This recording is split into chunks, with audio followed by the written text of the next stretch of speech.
โดยธรรมชาติของมนุษย์คนเฮานั้นก็มักจะหันความผิดพลาดของผู้อื่นเป็นธรรมดาความผิดพลาดของตัวเก่านั้นเฮามักจะบ่ใครหันคนเฮามักจะหันว่าตัวเก่านั้นเป็นผู้ดีกว่าประเสริฐกว่าและก็โดดเด่นกว่าผู้อื่นบางคนก็ถึงขั้นที่ขวนขวายเพื่อที่จะให้ตัวเก่านั้นอยู่สูงกว่าผู้อื่นลบคำสบประมาทที่เคยว่ากล่าวที่เคยดูถูกดูหมิ่นดูแคลนกรรมดูถูกดูหมิ่นดูแคลนนั้นมันยังมาเป็นสิ่งที่เจ็บปวดใจอย่างปาให้เฮารู้สึกบ่ม่วนอกบ่ม่วนใจมีความรู้สึกว่าสักวันหนึ่งถ้าเฮาได้ดิบได้ดีเฮาจะต้องอยู่เหนือกว่าคนทั้งหลายการที่เฮาโดนผู้คนว่ากล่าวใส่ร้ายป้ายสีหรือดูถูกเหยียดหยามนั้นมันทำให้จิตใจของเฮาเศร้าหมองบ่ผ่องแผ้วรู้สึกน้อยเนื้อต่ำใจเมื่อเฮาท่านทั้งหลายนั้นพอหันความลำบากดังนี้เฮาก็มักจะพยายามพิสูจน์ตัวเก่าเพื่อที่จะบ่ให้ภัยนั้นได้ดูถูกดูหมิ่นดูแคลนโดยการพยายามตั้งใจยกตัวอย่างเช่นว่ายามที่เฮาบ่มียามที่เฮาทุกข์ยากลำบากเข็ญใจดูเหมือนคนในสังคมนี้ก็จะดูถูกดูหมิ่นเฮาว่าเฮานั้นเป็นคนบ่มีเงินมีทองเป็นคนบ่มีเกียรติบ่มีศักดิ์ศรีบ่มีข้าวแม้แต่จะกรอกหม้อมันยังเป็นความเจ็บใจก็เกิดความมุมานะบักบั่นเพียรพยายามอดทนเพื่อจะลบกรรมสบประมาทของผู้อื่นไปและในที่สุดเมื่อความเปลี่ยนพยายามอดทนมีพลังใจเกิดขึ้นก็เป็นที่มาของความมุ่งมั่นและก็ประสบความสำเร็จอยู่สูงกว่าคนเหล่านั้นแต่เมื่อเฮาสูงแล้วเฮาก็ลืมคิดไปว่าแต่ก่อนเฮาลำบากยากเข็ญแค่ไหนลืมคิดไปว่าเฮาเคยดูถูกดูหมิ่นจากผู้อื่นแล้วแต่ตัวเฮาบัดเดียวนี้ก็บัดต่างจากเศรษฐีวันนั้นที่คอยจะดูถูกดูหมิ่นเฮาเพราะว่าตัวเฮาเองก็กลับกลายเป็นว่าไปดูถูกดูหมิ่นผู้อื่นต่อแฮมอันนี้เป็นความน่าเศร้าใจที่ว่าคนเฮานั้นแทนที่จะใจประสบการณ์ของตัวเก่าที่เคยลำบากแล้วก็หันอกหันใจผู้อื่นที่ตกทุกข์ได้ยากเว้นจากการดูถูกเปรียบเทียบดูหมิ่นผู้อื่นแต่พอร่ำรวยแล้วก็จะได้ช่วยผู้อื่นเพื่อได้ร่ำรวยมาตัวเพื่อได้ผ่านปัญหาอุปสรรคเหล่านั้นมาคนเฮานี่แปลกยามที่บ่มีเฮาก็ดูเป็นคนดีแต่คือหมายความว่าเป็นคนที่พยายามทำดีพยายามที่จะขยันขันแข็งมุมานะบากบั่นแต่พอบางคนได้ดิบได้ดีแล้วกลับลืมตนตัวเก่ากลับลืมกำพืชลืมบิดามารดรลืมบุคคลผู้ที่เปิ้นได้ป้อนข้าวป้อนน้ำดูแลพอคอยหุงหาอาหารโอบอุ้มในยามอย่างน้อยดูเหมือนจะลืมเพื่อนลืมฝูงที่เคยทุกข์ยากมาด้วยกันบางคนถึงขั้นลืมบุคคลผู้ที่เคียงบ่าเคียงไหลมาโดยตัวเก่า นั่นก็ได้แก่ภรรยาหรือสามีที่เกิดทุกข์เกยกู้ยากกันแม้ว่าจะลำบากเพียงใดก็บ่คิดที่จะหนีจากไปจนกระทั่งว่าได้ลืมตาอ้าปากขึ้นมาแล้วแต่แหมฝ่ายหนึ่งกับตีตัวห่างไปมีคนใหม่เหียบ่ได้ใส่ใจดูแลพอกอยกันจึงเป็นความรู้สึกที่ผิดพลาดไปคนเฮานี่ก็แปลกญาติโยมทั้งหลายยามที่บ่มีกินก็แสวงหาแต่ยามที่มีนักก็รู้สึกว่าฟุ่มเฟือยกินขว้างกันง่ายเหลือเกินโลกนี้เลยพล่องเป็นนิดศิลปะการใจชีวิตนั้นพระพุทธองค์ทรงตรัสไว้ว่าอัตตนาโจทยัตตานังจงเตือนตนด้วยตนเองจงเตือนตนของตนให้พ้นผิดตนเตือนจิตตนได้ใครจะเหมือนตนเตือนตนไม่ได้ใครจะเตือนตนแช่เชือนใครจะเตือนให้ป่วยการเมื่อที่เราจะประสบกับสิ่งดีหรือสิ่งเลวร้ายถ้าเราสามารถเตือนจิตเตือนใจของเราได้บ่ว่าจะยังใดก็ถือว่าประเสริฐคนบางคนแม้ว่าเพิ่นจะเตือนตัวเก่าบอกให้ได้รับได้ฟังก็บ่ยอมฟังไผอาศัยมานะคือความสำคัญตัวเก่าว่าดีกว่าผู้อื่นตัวเก่านั้นประเสริฐกว่าผู้อื่นบ่ยอมที่จะปฏิบัติตามก็เป็นที่มาก็ให้เกิดปัญหาเกิดขึ้นมาถ้าคนเฮานั้นรู้จักระมัดระวังตัวเก่ารู้จักการตั้งอยู่ซึ่งความบ่ประมาทคอยเตือนตัวเก่าอยู่เสมออันนี้จะเป็นคนที่เจริญได้แต่ถ้าบุคคลใดก็ตามที่เตือนตัวเก่าบ่ได้ปลายบ่ปอยังพอตัวเก่าดีกว่าคนอื่นบุคคลนั้นจะเจริญงอกงามได้จึงเป็นเรื่องที่ยากส่วนนักแล้วคนเฮาก็มักจะหันโทษของคนอื่นเขาคนอื่นนั้นมีโทษมีตาอันใดเฮาก็จะยินดีจะเล่าจะอู้จะจาจะบอกจะกล่าวผู้อื่นโดยที่เฮาลืมคิดไปว่าความดีเปิ้นก็มีแต่ว่าคนเฮานั้นความดีนั่นก็บ่ใครสรรเสริญไผมีกันเป็นส่วนน้อยเนื่องจากว่าจะเล่าเปิ้นแต่เรื่องของสิ่งที่บ่ดีหันผู้อื่นเป็นไปในทางที่บ่ดีและกิเลสตัวเก่าก็เพิ่มพูนขึ้นนักปราชญ์เพิ่นกล่าวไว้อย่างน่าฟังบอกว่าโทษผู้อื่นแลเห็นเป็นภูเขาโทษของเราแลไม่เห็นแม้เส้นขนตดผู้อื่นเหม็นเบื่อจนเหลือทนแต่ตดตนเบื่อเหม็นไม่เป็นไรโทษของตัวเก่าความผิดของตัวเก่าสิ่งที่ผิดพลาดนั้นเฮาก็มักจะพอตัวเก่าบ่ออกบ่เก่าว่าตาอยู่หน้าพอหน้าบ่หันมันเป็นลักษณะอย่างนั้นคนเฮาก็เลยพอออกไปจากนอกดวงตาของเฮาไปหันคนนั้นดีคนนั้นบ่ดีไปว่าคนนี้ไปอู้ใส่คนนั้นคนอื่นบ่เคยดีเลยมีคนที่ดีอยู่คนเดียวนั่นก็คือตัวเก่าโลกถึงใบนั้นคนอื่นบ่ดีสักคนมีแต่ตัวเก่านั้นดีคนเดียวเหมือนในคราวครั้งสมัยพุทธกาลทิฏฐิคณคปริภาชก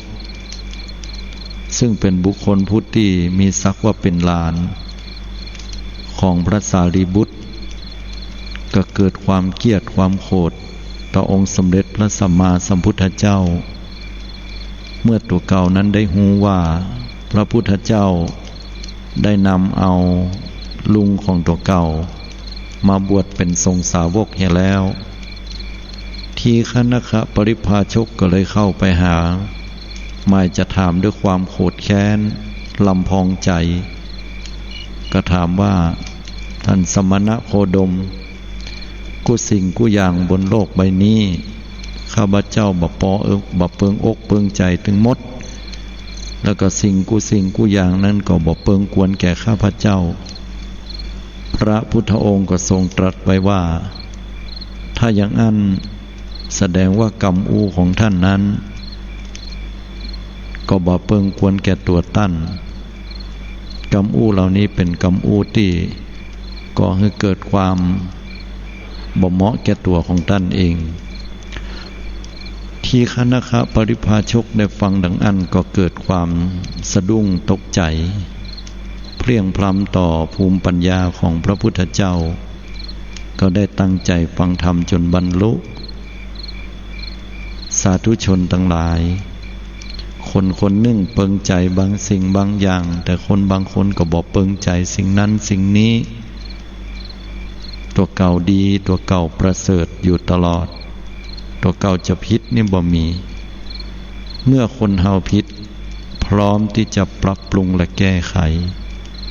พร้อมที่จะทำสิ่งดีๆแล้วคนนั้นจะเป็นคนที่น่ายกย่องที่สุดคนนั้นจะเป็นบุคคลผู้ที่ปราชญ์ทั้งหลายก็ยกย่องชมเชย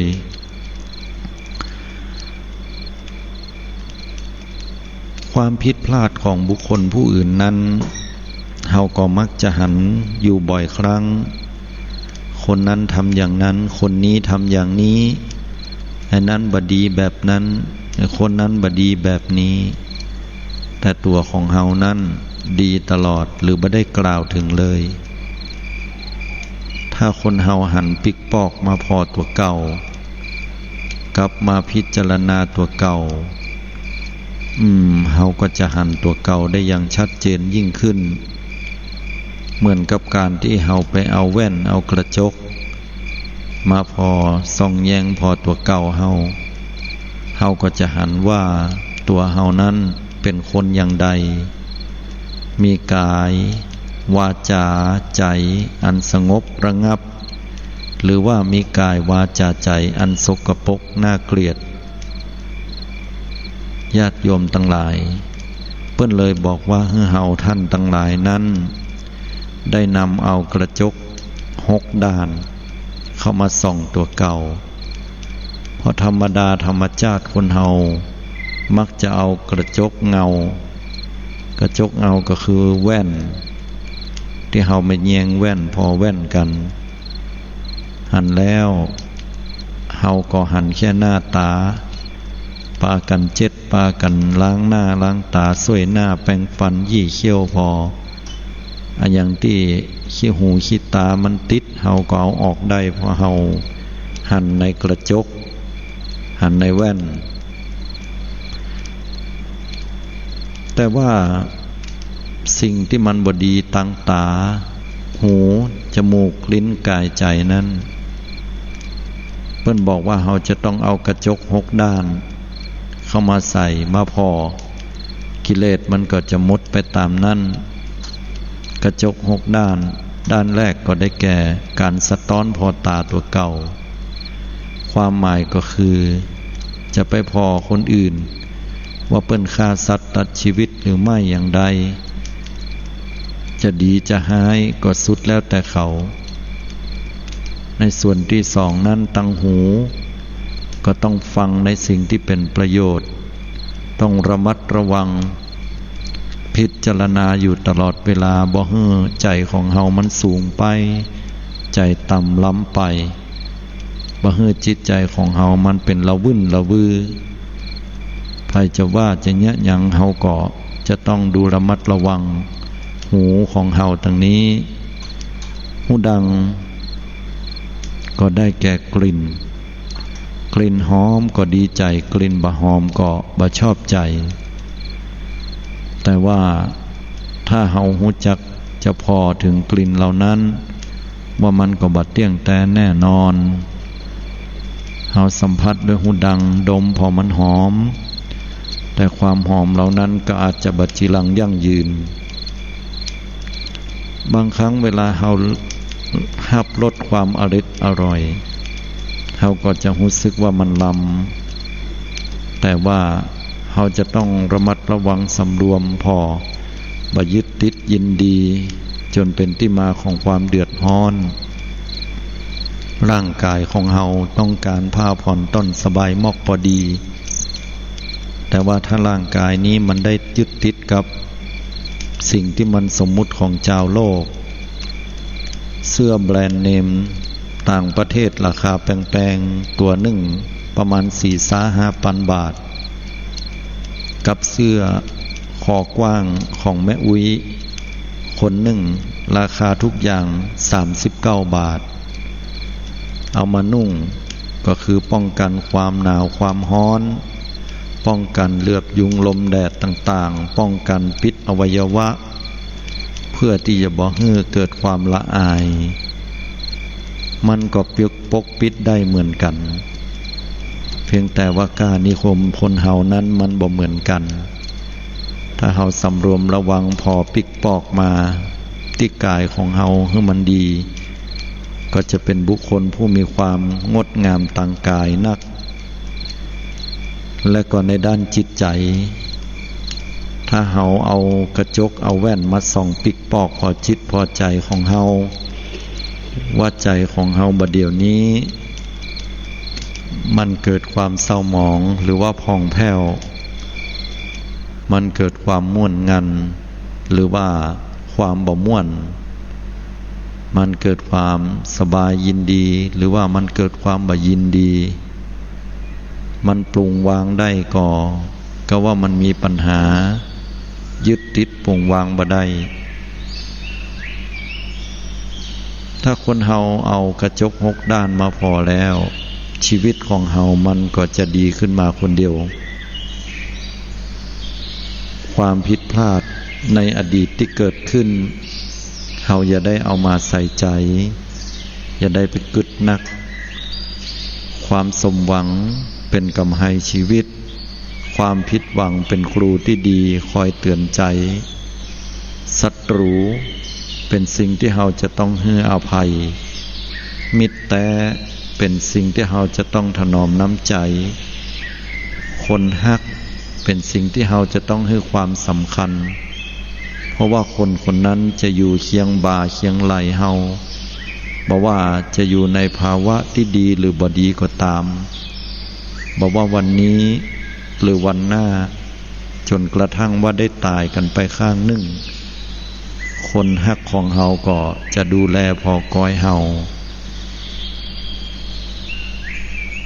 สาธุชนญาติโยมทุกท่านการที่เฮานั้นดำเนินชีวิตอยู่ด้วยความเป็นผู้มองพอตัวเก่าหันโทษของตัวเก่าว่ากล่าวตัวเก่าได้บุคคลผู้นั้นชื่อว่าสามารถพัฒนาตัวเก่าได้ดังพระพุทธองค์ทรงตรัสไว้ว่าอัตตนาโจทยัตตานังจงเตือนตนด้วยตนเองถ้าเวลาเฮาเตือนตัวเก่าได้มันเป็นความโชคดีอย่างมหาศาลแต่ถ้าเป็นผู้อื่นมาเตือนเฮาก็อาจจะบ่ฟังผู้อื่นก็ได้ฉะนั้นเมื่อเฮาได้เตือนตัวเก่าเฮาก็จะรู้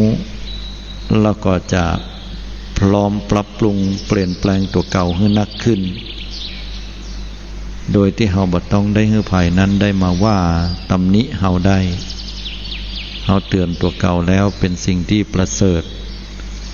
จะไปลุ่มหลงว่าตัวเก่านั้นเป็นคนที่เก่งแล้วไปลุ่มหลงว่าเฮาดีจะไปลุ่มหลงว่าบ่มีเฮาแล้วอย่างอื่นมันก็บ่มีฉะนั้นถ้าเฮาระมัดระวังแล้วก็ดูแลจิตใจของเฮานั้นบ่ให้เกิดความลุ่มหลงยินดีไปมองหันโทษตัวเก่า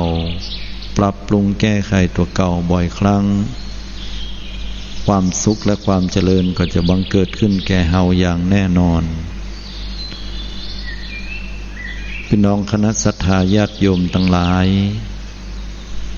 ความผิดพลาดมีด้วยกันทุกคนในอดีตอย่านำเอาความผิดพลาดเหล่านั้นมาสุมอยู่ที่ใจของเฮาตลอดความสมหวังในอดีตเฮาหวนกึดไปเฮาก็ยังภาคภูมิใจดีใจอยู่ก็ถือว่าเป็นสิ่งที่เป็นยาชูกำลังใจแต่สิ่งที่ผิดหวังก็ตามสิ่งที่สมหวังก็ตามมันก็คืออดีตไปแล้วมันเป็นสิ่งที่อยู่กับปัจจุบันนั้นบ่เป็นเรื่องแต่ไปละมันผ่านไปแล้วฉะนั้นลองพิจารณาว่าเมื่อเฮาอยู่กับปัจจุบันอย่างนี้เฮามีความสุขใจก็เฮายะแล้วเฮาเกิดความสุขใจก็หรือว่ามีความทุกข์ใจอันนี้ก็อยู่ที่เฮาจะได้พิจารณากันเจริญพรญาติโยมสาธุชนโทรเข้ามาในรายการนี้ได้เฮายังอยู่เป็นกู้เป็นกิมให้กำลังใจซึ่งกันและกันโดยตลอดหมายเลขโทรศัพท์083 935 7219 083 935 7219โทรกันเข้ามาได้ตั้งแต่เวลาช่วงนี้เราจะอยู่เป็นกู้เป็นกิมกันในสถานการณ์ที่ไปไหนมาไหนบ่ได้คือใจแต่เนอเมื่อใดจะได้ออกจากบ้านไปเป็นแต่เป็นว่าเป็นจะเป็นนะบ่ต้องได้โอ๊ตก็อยู่บ้านอย่างเดียวฮ้อนก็ฮ้อนเนี่ยศรัทธาญาติโยมเฮายังอยู่ด้วยกันที่นี่ให้กำลังใจกันตลอดน้อ2996ขอเจริญพรโยมค่ะนมัสการเจ้าพระครูโทรมาจากทางใดจ้าฟังจากกระแตงเจ้าวันนี้ฟังชัดเจนก็ม่วนก็เจ้าม่วนเจ้าแล้วก็ยินดีเจ้าเดี๋ยวคุณโยมช่วยปิดวิทยุหน่อยได้ก็ฮะเพราะว่ามันกล้องเข้ามาเนาะจ้าเดี๋ยวก็น้ำเบาๆกันมาค่ะยังดังอยู่เนอะฟังม่วนดีแล้วค่ะปิดวิทยุแล้วเนาะเจ้าขอบคุณอนุโมทนาอยู่กับหมากับแมวเนี่ยอ่อนไปทำงานโอ้เขาบรรยากาศโมดง่อมเนาะโยมเนาะมาเด้ออ๋อเป็นกำลังใจให้แต่เบาหวานเนี่ยเบาหวานความดันน่ะหลายโรคก็โยมเจ้าหลายโรคเหมือนกันมีโรคอย่างพ่องบอกได้ก็จ้าเอาได้เจ้าถ้าทุกคนก็มีเบาหวานไทรอยด์ไขมันแล้วแม่ก็กินยาคุมอยู่แล้วก็ฉีดยาแหวกเปลี่ยนกระดือเนาะเพราะว่ากินนักก็ไม่ได้มันแพ้ต้นขับก็เลยไปฉีดต่อใจฉีดแตนนอกแล้วมันก็มาสูงเท่าไหร่ท่านพระครูทีนี้โลกกับ80เจ้าพ่อของยาตัวแปลงบอกมาหักขึ้นไปอนามัยที่แม่ไปอนามัยเพราะว่าตัวแปลงหักโควิดเที่ยวแม่นเพราะว่าอันตรายนะเพิ่นก็เลยป้องกันเฮาแต่ว่าถ้ามีหลายโรคแล้วบ่ต้องเอามาเผื่อกันก็ได้เนื้อบ่เป็นหยัง แต่ว่ามาฮับเอาน้ำใจได้นะโยมคุณโยมเดี๋ยวเราจะนิรกาจะไปแล้วกันเนี่ยอันก็เจริญพรอยู่ดีมีสุขนะโยมนะสาธุสาธุอันนี้ก็เพิ่นบอกว่าอยู่ตั้งสันกำแพงอยู่ทั้งสันกำแพงนี่ก็รับฟังโดยตลอดแล้วก็เกี่ยวกับเรื่องของโรคภัยไข้เจ็บก็มีหลายอย่างโรคภัยทางกายก็รบกวนกายการใช้ชีวิตประจำวันมีหมอรักษามียาให้กินแต่โรคทางใจจะมีภัยพองน้อติกึดลำเปิงจะรักษาดูแลพอกอยโรคทางใจนี่เป็นกันหมดกุคนบ่มีมนุษย์มนาหน้าไหนเกิดในตระกูลใดชาติใดประเทศใดบ่มีเป็นไปบ่ได้ คือหมายความว่ามีเหมือนกันหมดโรคตั้งใจนั้นความโลภความโกรธความหลงความอาฆาตพยาบาทจองเวรความอิจฉาริษยาความกลัวในสิ่งที่บอกควรจะกลัวความเป็นผู้ที่เดือดร้อนเกิดวิปฏิสารความเดือดเนื้อร้อนใจอันเกิดจากการกระทำของตัวเก่ากินแหนงใจแต่เนื้อตีได้ยะว่าอย่างนั้นก็อูจาปราศัยกันได้โรคภัยไข้เจ็บตั้งใจจะต้องรักษาโดยธรรมะ6538เจริญพรคุณโยมฮัลโหลโทรมาจากทางใดโทรมาจากแม่ริมเจ้าโทรมาจากแม่ริมคุณโยมดีเจจัดรายการไหมใกล้จะถึงใช่แล้วครับเสาร์อาทิตย์ใช่ไหมเจ้าแม่แล้วเจ้าเสาร์อาทิตย์นี่เวลาไหนพ่องคุณโยมเสาร์อาทิตย์นี่ก็ประมาณ3 ทุ่มถึงเที่ยงคืนแต่ว่าถ้าพระครูโสพลโดยญาติผู้ช่วยเจ้าวาดวัดเทศสิงห์ก็มาเข้ารายการนี่ก็ข้าเจ้าจะเข้าประมาณ2 ทุ่มเกินเป็นต้นไปเนี่ยเจ้า2 ทุ่มเกินเป็นต้นไปเนาะถ้าว่าก็แล้วแต่เหตุปัจจัยแห่งกรรมต้นหมาเข้ารายการเนาะจับละไปอยู่จังหวัดแพร่จัดรายการอยู่ในช่วงเมื่อคืนบอกให้รับกับคุณโยมหันว่าจัดแผ่วเป็นทิ้งถึงเที่ยงคืนบอกให้รับเพราะว่าเอาคนฟังเนี่ยเป็นผู้ช่วยที่ดีมากสาธุดีแม่นละแล้วคนฟังที่จะเป็นผู้ช่วยเราที่ดีมากเขาให้รับเขาจะดึงคนฟังมาผู้ช่วยแล้วก็แล้วก็มีคนฟังหลายก็คุณโยมนักเจ้านักเหมือนกันเนาะดีละมีปลากระแตงสลับปี117ต่อได้มีถึงปลาซามพ้นปอดอันนี้ชื่อรายการในอย่างของคุณโยมเนี่ย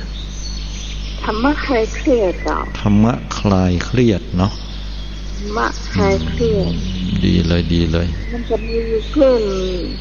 104.50เวลาไปถ่ายทอดที่ไหนเนี่ยจะขึ้นคำว่า104.50ธรรมะคลายเครียดขึ้นมานะเจ้าดีละกับมันอย่างท่านอากาศจะเดียวเนี่ยมันอาจจะขึ้นเพราะว่าธรรมะคลายเครียดขึ้นตัวเนาะดีอนุโมทนาจะได้ก่อให้กำลังใจแต่เลยเนาะคุณโยมเนาะเจ้าที่ได้ยินนั้นคุณยายที่ไหนที่เพิ่นบอกว่าเป็นโรคหลายโรคเป็นโรคหลายโรคแล้วจะได้ต่อจ้าก็เป็นโรคบ่เป็นหยังโรคบางโรคก็รักษาได้แต่บางโรคก็รักษาบ่ได้เนาะแต่ว่ากำลังใจนี่สำคัญเปล่าแม่นเรามาขาดกำลังใจแล้วลูกหลานเจ้าเนาะลูกหลานต้องให้กำลังใจน้อยหนึ่งใจละคนรอบข้าง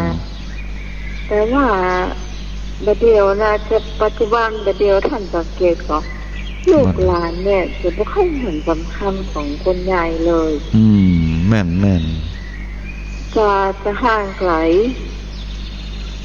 จะด้วยเหตุผลอื่นใดเนาะเป็นเหตุผลเพราะว่าต้องแยกการกับคุณโยมหรือว่าเหตุผลใดเอ่ยมันแล้วแต่ว่าเราเลี้ยงหลอนแบบไหนถ้าเลี้ยงละอ่อนด้วยการตามใจเขาก็จะไปตามใจเขาอีเนาะแต่ถ้าเลี้ยงเขาให้หูความกตัญญูเขาก็จะมีความกตัญญูแบบเลี้ยงแบบดูแลตัวเก่าแล้วก็มาถึงเวลากับมากินข้าวตัวกันเนี่ยนะเวลาสำคัญวันเกิดพ่อกับวันเกิดแม่กับวันเกิดน้องสาววันเกิดพระเจ้าไก่กระจายมากินข้าวด้วยกันหมดเนี่ยแต่บ้าเล่าจริงเลยจ้าดีละก็เกิดความ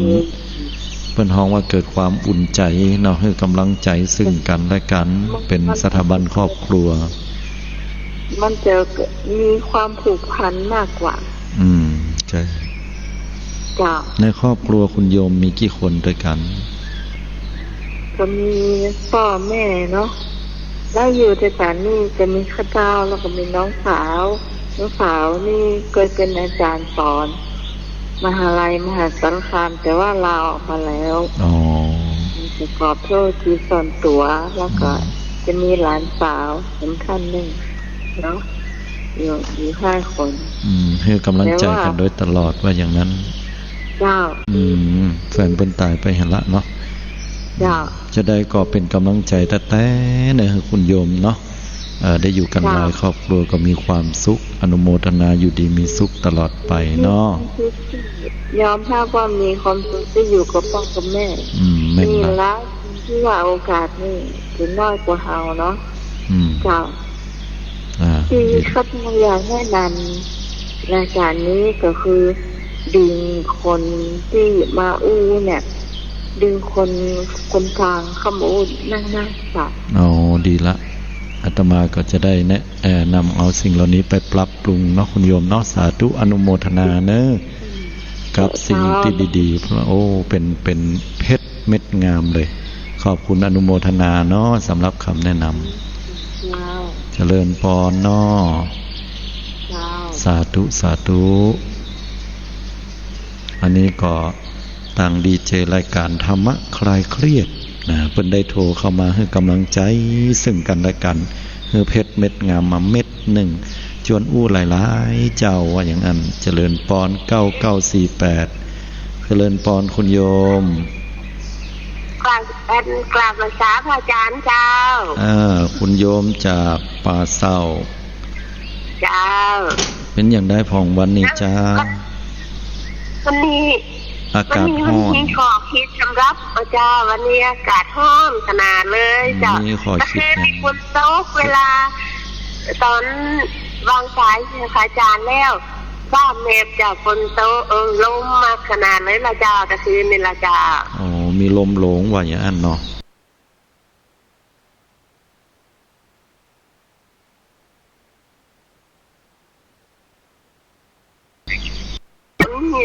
แบบมันหนักจ้าหมอกแผ่นดินลายจ้าพอกแผ่นดินลายนี่นะจ้าแล้วมันไปตกทางใดหูพองถ้าจะตกต้องจริงใหม่เนาะตั้งเมลมาแตงริมดังจะเก็บนะก้าจ้าตั้งบ้านน้องพิสมัยเนี่ยก้าจ้า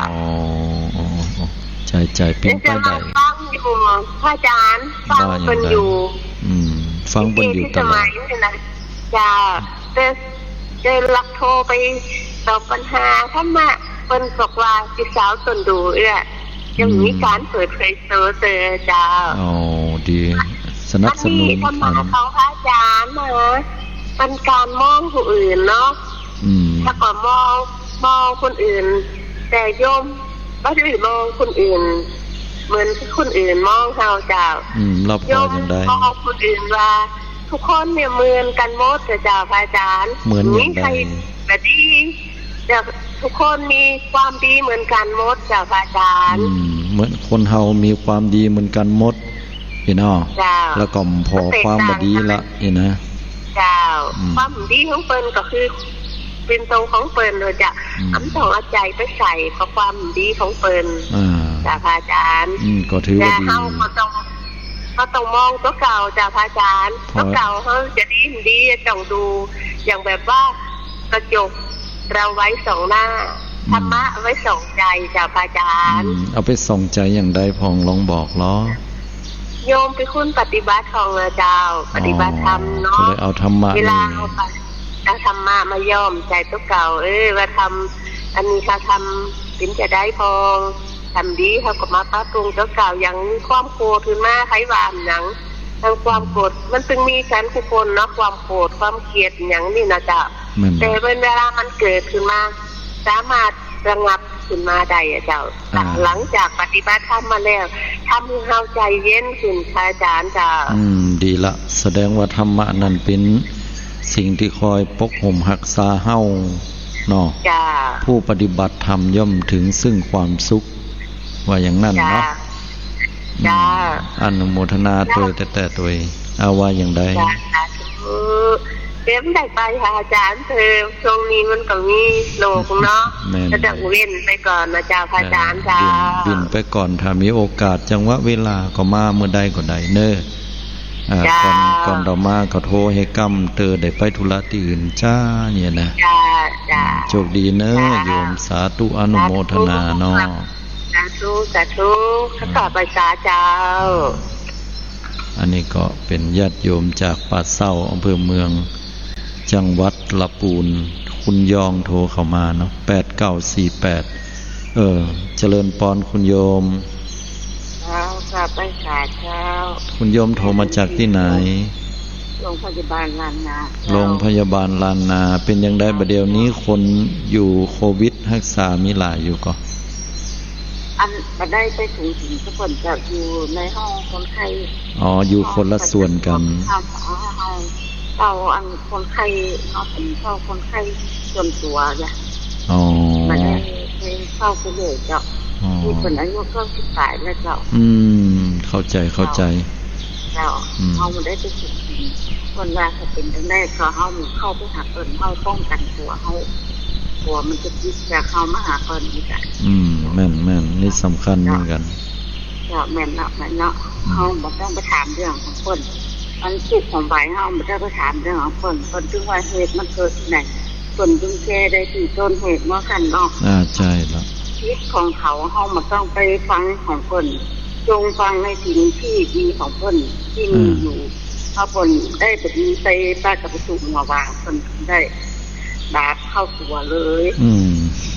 เอาเหมือนเนาะทรงเตรียมตนไว้บ่ต้องอู้อย่างนักใช่บ่ต้องปฏิตายหมายจ้าเปิ้นนะเปิ้นต่อพอตัวเฮาเป็นรักจะไปว่าเฮาทำดีอันนี้ก็บ่ว่าดีเด้อเดี๋ยวจะว่าแล้วเดี๋ยวเฮาจะปากได้เลยใช่โยมพ่อก็มาสบายได้2 วันแล้วคันว่าโยบ้านอยู่ในบ้านเป็นอะไรยังคุณโยมเป็นคนโรคประจำตัวอย่างอื่นคนมามีมะเร็งลำไส้อย่างคนก็ดีขึ้นแล้วนะคนคือหน้าหอมคนโดนความร้อนมากอย่างนี้ถ้าคนเที่ยวบ้านเที่ยวอย่างอยู่ที่ชาติอย่างนี้จ้ะโรคมาอย่างมันสังขารเราได้เลยอ่อนแข็งไปจุดก็เลยแนะนำบอกคนเขาจะไปไม่ได้เนาะก็เลยบอกเขาขอนอนอยู่เนาะเปิดพัดลมกินยังก็ไม่ได้ทันบาท5นิดๆหรอกเพราะกันมันดีขึ้นมาแม่นั่นเป็นเขาเป็นนักปฏิบัติแม่นั่นเป็นเอายาหอมผ้าจะดีมากกระชงสีแล้วมาเดียวดีขึ้นแล้วเจ้าคืออยู่ที่กำลังใจแต่ก่อนเนี่ยก็เป็นอย่างนี้ท่านไปทำบุญธรรมดาจะได้ทำหรอกก็มีเหตุการณ์ในก่อนเนาะการเจ็บการป่วยก็จะที่บ้านไปหาหมอเนี่ยตอนนั้นช่วงนั้นจะไปหาหมอได้เดี๋ยวนี้ไปหาหมอไปจะเป็นกำลังใจให้กันว่าจะเป็นอย่างไปเลยเนาะเดี๋ยววันที่ก่อยกินข้าวน้อยๆน่ะน้ำนี่จะไปลาดเนาะเอาไว้อันข้างตัวท่านเนาะถ้าเกิดชุดเหมือนกันนะถ้าเกิดอะไรแข่งก็เกิดแล้วอันนี้เนาะตัวแข่งก็เดิกมาในยุ่งเลยเนาะไปหาก่อนแล้วเองนะแม่ถ้าลูกไปเนี่ยฉันทำงานมาตันจะถามพ่อตายไงแล้วอันโอ้ประเดี๋ยวนี้ดีนะทันมาดีขึ้นมาแล้วเนาะแต่ก่อนนี้ถ้าไปวัดได้ยมพ่อจะมาลาวัดทุกวันพระเอาภาษานี่แม่จะบอกว่าไปวัดเนอะยมพ่อก็ไปตรงนี้เปิดเมื่อไปวัดจะได้รวมทำบุญอย่างเปิดไปอยู่กับดีแล้ว จะได้ก็ฟังอยู่นอกอนุโมทนาเนอะคุณโยมเป็นกำลังใจให้สาธุอนุโมทนาการที่เฮาอยู่กับผู้ป่วยหรือว่าบุคคลผู้เป็นผู้ติดเตียงก็ดีหรือแม้แต่คนที่ลุกยากเดินยากโดยเฉพาะคนที่เป็นคู่ผัวตัวเมียกันนั้นต้องใจกำลังใจเป็นอย่างนักความที่สามีภรรยาคุ้นเคยกันความเกรงใจมันก็บ่เกิดขึ้นพอความเกรงใจเกิดขึ้นแล้วจะว่าจะด่ากันก็มีได้แต่ฝ่ายหนึ่งฝ่ายใดหรือถึง2 ฝ่ายต้องเข้าใจซึ่งกันและกันอย่าไปถือโทษโกรธกัน บ่ยังอั้นแล้วการใช้ชีวิตกู้ก็จะมีปัญหาบ่จื่นบานจะกลายเป็นกู้ที่จะต้องมีปากมีเสียงทะเลาะเบาะแวงกันโดยตลอดแต่ถ้าเราเข้าใจซึ่งกันและกันคอยให้กำลังใจให้ความหวังแล้วก็ให้สิ่งที่ดีๆแก่ตัวของเฮาและตัวของผู้อื่นแล้วเฮาก็จะขึ้นชื่อว่าเป็นบุคคลผู้ที่สงเคราะห์ตึงกู้ฮักของเฮาและตัวเฮาเองก็ขอให้กำลังใจกับคุณโยมนะถึง2ท่านด้วยกันเนิ่นสู้ต่อไป083 935 7219ก็ยังอยู่ที่นี่เป็นกู้เป็นกีมศรัทธาเจ้าข้าทั้งหลายสักลังเตื้อก็กำลังจะเดินทางพลิกบ้านหลังจากเนี่ยการเนี่ยงานแล้วลังเตื้อก็อยู่ที่บ้านแล้วเปิดฟังบ่ได้ไปเนี่ยการที่ไหนฟังแล้วก็สบายใจผ่อนคลายให้กำลังใจซึ่งกันและกันการอยู่กับกู้ของเฮานั้นมันเป็นสิ่งที่ต้องกินสุขกินดิบอยู่ด้วยกันเมื่อหมายมั่นปั้นมือเมื่อฝ่ายหนึ่งฝ่ายใดอยู่ด้วยกันตลอดชีวิตแล้วบุคคลเหล่านั้นก็มีความตั้งมั่นบ่มีใจอันแยกแบ่งออกเป็นสองให้เกียรติต่อบุคคลผู้ที่เป็นกู้ของเฮาเป็นสามีหรือเป็นภริยากู้ทุกข์กู้ยากกู้ลำบากจนกว่าจะเป็นกู้แต้ถือไม้เท้ายอดทองกระบองยอดเพชรกว่าจะได้เป็นกู้ที่จูงหนุ่มสาว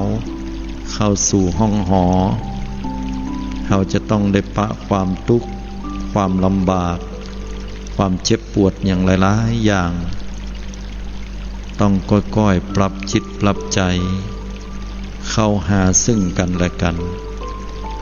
ฝ่ายหนึ่งเป็นน้ำฝ่ายหนึ่งเป็นไฟบ่ดีว่าฝ่ายหนึ่งเป็นไฟแต่ฝ่ายหนึ่งเป็นน้ำมันดับบ่ได้แต่มันจะต่อเจือขึ้นไปแหมคนเฮาก็เหมือนกันสาธุชนทั้งหลายการใจศิลปะชีวิตครอบครองหรือว่าใจเป็นกู้ครองซึ่งกันและกันบ่อยครั้งที่จะต้องผิดใจแต่เฮาก็ให้อภัยกู้ของเฮาได้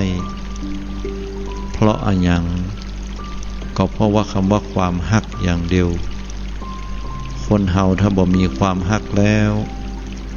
เฮาจะเนี่ยอันอย่างเพื่อคนที่เฮาฮักบ่ได้เลยสาธุชนญาติโยมทั้งหลายอยู่กับญาติโยมที่นี่จนกระทั่งเคารพธงชาติ083 935 7219 083 935 7219รู้สึกบ่ม่วนใจรู้สึกเครียดบ่สบายใจเจ้านายเดือดแม่ด่าน้องพิษหัวกันหมู่หมากาไก่จากไปอะไรหาคนที่เป็นพ่อเป็นแม่อยู่ห่างไกลใครบอกแต่เน้อแต่บังเอิญว่าโทรศัพท์ตกหายคนเฒ่าก็โทรเข้ามาหาลูกก็ยังบ่ปะมันสักเตื้อช่วงนี้มาหากันก็บ่ได้ลูกก็อยู่กรุงเทพกรุงไทยจังหวัดอื่นคือตึงหาตลอดสาธุชนทั้งหลายจะเป็นกำลังใจให้กับหมู่เฮาทุกท่านได้อยู่ร่วมกันไปบนสังคมที่จะต้องพยายามเฮียนหูและช่วยเหลือซึ่งตัวของเฮาเองให้นักขึ้นโทรกันเข้ามาได้ตามเบอร์หมายเลข083 935 7219ผู้จาตักตายให้กำลังใจ ในยามท้อแท้ในยามที่โลกเรามีปัญหาอย่าละไปจากความดีอย่าหนีไปถือความชั่วอย่าปาตัวเข้าไปมกมุ่นกับอบายมุขอย่าหันความสุขที่เพียงแค่ฉาบฉวยและเข้าไปครอบครองเพราะสิ่งเหล่านั้นมันเป็นอนิจจังบ่เที่ยงแท้แน่นอนเกิดขึ้นตั้งอยู่และดับไปบ่มีหยังจะดีเท่ากับคุณงามความดีที่ได้ทำเพื่อแผ่สิ่งเหล่านั้นให้คนรอบข้างตัวเก่าและความสุขก็จะเกิดขึ้น2149เจริญปอนเจ้าเจ้าแล้วมาสการเจ้าโทรมาจากที่นายโยมหางดงเจ้าหางดงเชียงใหม่เนาะฟังชัดเจนกว่าคุณโยมเจ้าชัดเจนเจ้าคุณโยมเชื่ออย่างจ้าหางดงสุทินเจ้าสาธุอนุโมทนาฟังรายการประจำก็คุณโยมเจ้าฟังนั่นเลยก็เมื่อเช้าแล้วก็ตอนเมื่อคืนด้วยกันฟังอาตมานี่กะหรือว่าหลายๆองค์หลายองค์แล้วก็ทางอาจารย์โดยแล้วกัน3รายการเลยของอาตมาสอนนั้นปฏิบัตินั้นต้องสอนพระเนรมาได้แล้วจ้ะอาตมาสอนญาติโยมนี่ละมันต้นสอนใดอะจ้ะเสาร์อาทิตย์นะเสาร์อาทิตย์เสาร์อาทิตย์แล้วก็มีอบรมอย่างยกตัวอย่างอบรมนอกสถานที่ก็ยกตัวอย่างเช่นวัดทิพย์อัปสรอมรอินทร์อย่างนี้เป็นต้นที่แล้วก็เป็นที่ก็มีคอร์ส3 วัน 5 วัน 7 วัน 9 วันพ่องแล้วแต่หรืออาจจะนักกว่านั้นพักมันมีก็จ้ะมีที่พักแต่ว่าที่เสาร์อาทิตย์นี้ไปปิกคุณโยมที่วัดพระธาตุเลยจ้ะพระเจ้าเคยไปหาจำวัดจำบ่หลวงเคยบทแจ้งอันที่ตกประคำเนี่ยเหมือนบทแจ้งนะต้องทำอย่างใดจ้ะตกประคำก็เป็นกุศโลบายที่ทำให้เฮานั้นสบายใจก็มีหลายวิธีหลายตำหาครูบาอาจารย์บางเตื้อเปิ้นก็ให้เฮาพิจารณาปัจเจเวกแล้วก็ตกไปหรือกำอันก็นะโมหรือว่าบทอิติปิโส1จบก็เอาลงให้1แก่นอย่างนี้เป็นต้นเนี่ยนะเอาไว้นับเอาไว้เป็นการนับแล้วแต่ว่าเปิ้นจะให้เฮากำหนดอย่างใดพ้องตามครูบาอาจารย์ที่เปิ้นสอนนะโยมนะเป็นน้ำบ่หลวงนี่จะเป็นเดินเป็นนั่งอันนั้นสติปัฏฐานคุณโยมสติปัฏฐาน4กายเวทนาจิตธรรมจ้ะอาจารย์เคยได้ยินเนาะวัดนี้เนาะอาตมาได้ยินแต่ว่าพระราชโดยสุเทพนี่ก็เป็นวัดลำเปิงอย่ามันจะไปสอนสาธุสาธุเป็นเดินกันนี่ละสติปัฏฐานเนาะเรื่องได้มีโอกาสได้ไปกันเนาะดีละถ้ามีโอกาสก็เจริญพรได้แต่ถ้าไกลก็หาที่ใกล้บ้านได้คุณโยมหาที่ใกล้บ้านที่เพิ่นสอนเบื้องต้นสอนอย่างได้แล้วเฮาก็ไปต่อไปต่อที่วัดใหญ่ๆอย่างวัดพระธาตุสีจอมทองวัดร่ำเปิงอย่างนี้เป็นต้นเนาะก็เจริญพรคุณโยมนะสาธุอยู่ดีมีสุขเนอะสาธุอันนี้ก็เป็นคุณโยมเปิ้นได้โทรเข้ามาเนาะช่วงเวลาที่เราอยู่ด้วยกันนั่นก็ใกล้หมดสายลมที่เย็นๆกำลังเข้ามาปัดป่าเอาอากาศร้อนให้ทุเลาลงไปพ่องแสงแดดที่แผดเผาสมัยตะก่อนกับบะเดียวบ่เหมือนกันตะก่อนเปิ้นฮ้อนแต่บ่ฮ้อนเจ็บฮ้อนไหม้บ่แสบผิวเหมือนสมัยนี้เหมือนกับจิตใจคนสมัยก่อนเปิ้นก็ใจฮ้อนก็มีแต่บ่ได้จิตใจเลวสามต่ำช้าทำมื้อเฮาจะต้องได้เจ็บปวดรวดร้าวสังคมปัจจุบันนั้น มีถึงคนดีและคนบดี การที่เฮาท่านทั้งหลายฮื้อธรรมะฮื้อความดีเป็นเครื่องชโลมจิตใจลูกหลานของเฮานั่นคือการปลูกฝังสิ่งที่ดีๆลงสู่ผืนนาคือจิตใจของละอ่อน เพื่อจะให้เกิดการแตกหน่อออกผลเจริญงอกงามไพบูรณ์ในโลกใบนี้ของเฮายิ่งปลูกฝังสิ่งดีๆให้กับเยาวชนเพียงใดความสุขความเจริญและสันติสุขก็จะเกิดขึ้นกับคนบนโลกใบนี้เช่นเดียวกันสำหรับวันนี้ก็ขออนุโมทนาขอบคุณกับบรรดาทุกสายและผู้ที่รับฟังรายการทุกท่านทุกคนแม้จะบ่ได้โทรก็ตามขออาราธนาคุณพระศรีรัตนตรัยคือพระพุทธเจ้าพระธรรมพระสงฆ์ครูบาอาจารย์ศีลธรรมกรรมฐานจงได้อภิบาลคุ้มครองคณะศรัทธาญาติโยมเมื่อได้แคล้ว